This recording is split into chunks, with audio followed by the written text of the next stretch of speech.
কে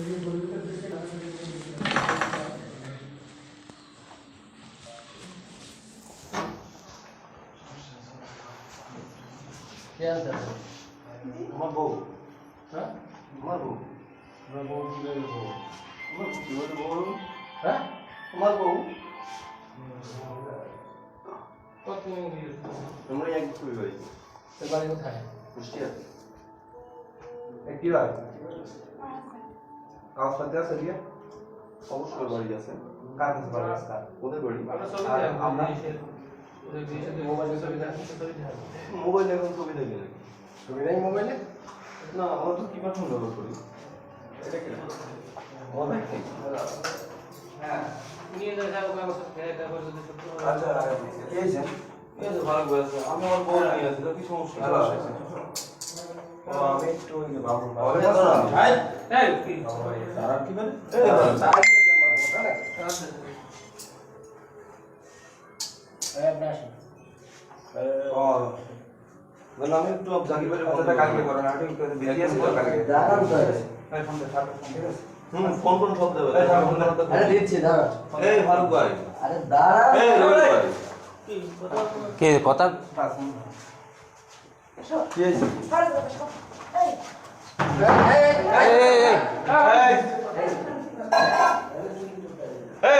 মনে তো ওর গান দিলে ফোন কোন শব্দ হবে? আরে দিচ্ছি দাঁড়ান এই ফারুক ভাই, আরে দাঁড়ান এই রবি ভাই, কে কথা কি হয়েছে?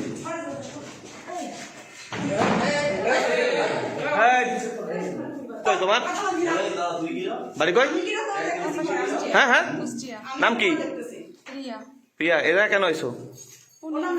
হ্যাঁ কাগজপাতি আছে সব দেখ। সবাই রিল্যাক্সে যাচ্ছে, আপনারা আচ্ছা আমরা যাচ্ছি তো আপনার সাথে। কি রকম বাইক এটা ওকে ধরেন ও চলে যাবে তো তুমি আমরা এক জায়গায় কাজ করি। এই গাতে না হ্যাঁ, এটা মানে কারণ একটু বলুন। এটার কারণ না, থানায় নিয়ে বলবো এটা থানায় নিয়ে না, অবশ্যই দাঁড়ান, থানায় নিয়ে গেলে আমাদেরও লোক আছে তো, একটু দেরি করেন। ফোনটাকে হ্যাঁ, ওই করে। হ্যাঁ দাঁড়ান অপেক্ষা করেন ডিভোর্সের পেপার দেখান না আক্তার ফকিরহাট থানার আটটাকি গ্রামের চৌধুরী পাড়ার শেখ দলিল উদ্দিন শেখের ছেলে তরিকুল ইসলাম তৌকির আমার স্বামী। 3 বছর আগে তার সাথে আমার বিয়ে হয়। বিয়ে হওয়ার পরে আমি জানতে পারি তার আগেও একটা বিয়ে ছিল, সেটা বিচ্ছেদ হয়েছে। তারপরে আমার সাথে বিয়ে হয়, আমাকে অনেকভাবে নির্যাতন করা হয়, পারিবারিকভাবে, ব্যক্তিগতভাবে। তারপর আমি আমার সুখের জন্য, ভালো থাকার জন্য আমি বেবি কনসিভ করি। আমার একটা ছোট বাচ্চা, 1 বছর পূর্ণ হয়নি বাচ্চার বয়স। এখন সে আমাকে রেখে বিভিন্ন রকমের নির্যাতনের শিকার আমি।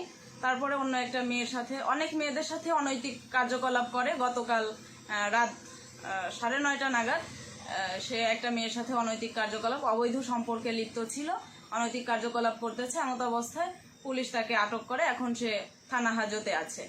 আমি চাই যে তার জন্য সুষ্ঠু বিচার হয়, আমার মতো কোনো মেয়ে যেন এরকম নির্যাতনের শিকার না হয়।